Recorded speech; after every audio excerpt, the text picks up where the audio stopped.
대통령의 수사권 폐지는 사필 규정이다라고 얘기를 하시면서 또 이런 말씀도 하셨습니다. 내가 형사법 통과된 거 안 읽어봤는데 하여튼 뭐 이건 뭐 헌법에 뭐 어긋남이 없으니까 이건 뭐 법안을 읽어보지도 않았다. 근데 이제 물론 이걸 어떻게 우리가 받아들여야 돼요? 우리 정광재 대변인 읽어보지도 않았다. 아니 저는 사실 이 얘기를 한 게 네. 본인한테 도움이 되나 이런 생각이 들더라고요. 그러니까 아니, 통과된 게 마음에 안 들어서 지금 이 얘기를 하는 거예요. 진짜 아니, 안 읽어보 이렇게 얘기를 한 거예요. 근데 청와대에서 설명한 건 어느 정도는 이해는 돼요. 아니, 네. 자꾸 하나하나를 읽어보지는 않았다. 큰 흐름 속에서는 봤겠지만 뭐 이런 얘기인데 이렇게 얘기한 것 자체는 전 되게 좀 실수한 것 같아요. 아, 대통령이 무책임하다. 이렇게 전 국민이 관심을 갖고 있고 네. 지금 이 법안에 대한 반대 여론이 압도적으로 높거든요. 네. 이렇게 압도적인 반대 여론이 있음에도 불구하고 당리당략에 의해서 법을 만든 경우를 사례를 제가 과거에 이렇게 찾아보기가 어려울 것 같아요. 네. 그만큼 교조적으로 이번 보안수사권 폐지를 했는데 이 문제에 대해서 나는 잘 읽어보지 않아서 모르겠지만 이런 단서를 단 것 자체가 저는 굉장히 무책임하다고 보는데 이 얘기를 한 이유는 자기가 좀 뭐 도망갈 구멍을 만들어 놓은 거 아닌가요? 그런 밑자락을 좀 깔아놓은 그런 정도로 읽었는데 반응은 별로 안 좋았던 것 같아요. 네. 그러니까 이거 이미찬 부위원장 모시기에는 그러면 지금 이 장동혁 대표도 이 관련해 가지고 대통령이 아무렇지도 않게 역대급 망언을 쏟아내고 있다. 뭐 이렇게 얘기를 하고 있고 뭐 대통령 맞냐? 뭐 정신세계가 궁금하다. 뭐 이렇게 비판을 지금 하고 계시단 말이에요.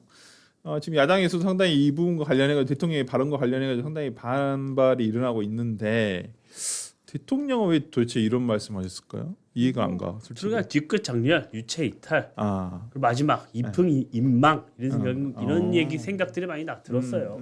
결국에는 나는 이 법안을 원치 않았는데 네. 당이 주도해서 일방 처리했다. 네. 그것을 은연중에 내비치기 위해서 했다고 생각을 해요. 그러니까 결국에는 본인이 이 책임을 온전히 내가 지는 이 상황에 놓였는데 네. 여기서 이 책임을 조금이라도 회피하기 위해서 근거를 조금씩 남기고 있다고 생각을 해요. 네. 그런데 그렇다고 도망갈 수 없잖아요. 네. 이제는 온전히 이재명 정부의 시간이에요.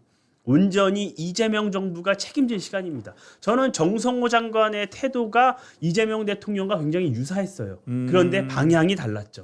정성호 장관 역시도 물러나고자 했는데 물러나지 못하고 있고 그런데 이 책임을 법무부가 지지 않기 위해서 끝까지 책임을 회피하는 모습을 보였어요. 그러니까 이재명 대통령과 정성호 장관 방향은 달랐지만 둘 다 책임을 회피하는 거예요. 국민들은 이런 생각이 들죠. 그러면 이제 당에서 처리했는데 정부가 만들어가야 하는 상황 2달밖에 시간이 남지 않았는데 국민들은 누굴 믿어야 하는 거죠? 저는 이재명 정부가 얼마나 이 부분에 대해서 무책임하게 정치를 하고 있는지가 보여진다고 생각해요. 아니, 그 정점은 합수본이었잖아요. 네. 합수본 지금 합수본이 9개인가가 진행 중이에요. 근데 윤호중 행안부 장관 그냥 합수본이 아니라 이제는 공소청과 중수청 그리고 경찰 세 3개의 기관이 합동해서 수사를 하면 된다는 거예요. 그럴 거면 기관은 왜 분리하죠? 그러니까 다 행안부 소속인데. 이 자체가 본인들이 이 검찰을 해체하고 기소권을 온전히 빼서 이 검찰에 주고 수사권을 온전히 경찰에 남기는 본인들의 주장 자체가 정당성이 없다는 걸 무너뜨리는 얘기예요. 네. 그럼 본인들은 검찰에 수사를 하면 안 된다 그랬잖아요. 그러면 중대 사건이 터지면 중수청이 왜 들어와서 경찰과 같이 모든 걸 수사를 하죠? 이게 말이 안 되잖아요. 공수처는 거기 왜 들어갑니까? 수사 기소를 분리해야 한다는 게 이 정부의 지론인데 그러려고 형사법을 개정한 거잖아요. 그런데 행안부 장관이 업무 보고에 나와서 앞으로는 공소청과 중수청과 경찰이 함께 수사를 하면 된다는 이 어처구니 없는 발언을 하고 있는 거예요. 공소청은 수사가 안 되잖아요. 피해자 얘기 들으러 가요. 얘기 들어가는 거죠. 그러니까 이제는 검경이 합동인데 이제는 공소청, 중수청, 공중경이 한다는 얘기 잘못한 거예요. 이제 공중경 수사본부가 된다는 거예요. 얼마나 본인들이 주장하고 있던 것과 배치되는 얘기를 행안부 장관이 하고 있는 겁니다. 아니 근데 법률적으로 그게 불가능하다는 거 아니에요? 지금 정성호 장관 얘기는 검사가 수사를 할 수 없는데 예, 맞아요. 그거 뭐 하러 가요? 거기에 들어가서 그러니까. 수사 지휘도 안 되고 할 수 있는 게 그럼 아무것도 피의자가 없어요. 또 문제 제기할 수 있대. 아니 근데 그렇게 그런- 해서 그럼 공소 기각될 것 같은데. 공소 기각될 수 공소기각. 있어요. 그러니까 네. 수사권이 없는 노동자가 그렇죠. 수사했잖아요. 네. 근데 대통령이 그 얘기를 하잖아요. 이재명 대통령이 그거 왜 명문에 수사하면 안 된다는 게 안 된다고 명문화되어 있지 않은데 왜 안 된다고만 하느냐 검토해보라고 그럼 말도 안 하잖아요. 아니 난 율사가 아니래도 알겠네. 그러니까 이재명 대통령은 이 법안에 대한 불신 그리고 향후 어떻게 중대범죄에 대해 수사를 할지에 대해서 구상을 하고 있는 거예요. 공준경을. 그런데 정성호 장관은 그게 현행법 개정된 어렵지. 형사법에서는 어렵다는 얘기를 하고 있는 네. 거고 그러니까 이게 이 정부의 이 이재명 정부 민주당 정권의 실체예요. 향후 어떻게 이거를 수사를 진행해야 될지에 대한 구상도 없고 대안도 없고 방안 없이 그냥 법 강행 처리하고 정부는 발 빼고 있고 대통령은 법적 근거 없는 수사 체계를 강요하고 있는 이게 지금 대한민국의 아니 현실입니다. 근데 우리 그만큼 서영교 정청래가 싫은 거야. 아니요, 그치? 그렇죠. 네. 그게 뭐냐면 지금 이 정부까지 영향을 미치게 됐는데, 그러니까 의사결정을 누가 하냐, 네. 강성 지지자들이 하는 그런 거예요. 거예요. 예. 휘둘리는 거죠. 지금 민주당의 국회의원들도 심지어는 대통령마저도 네. 민주당의 강성 지지자의 눈치를 보는 그렇죠.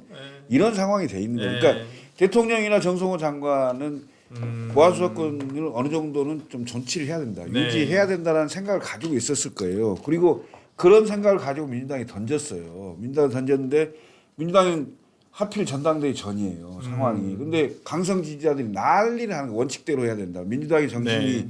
검경 수사권 분리다, 0이다.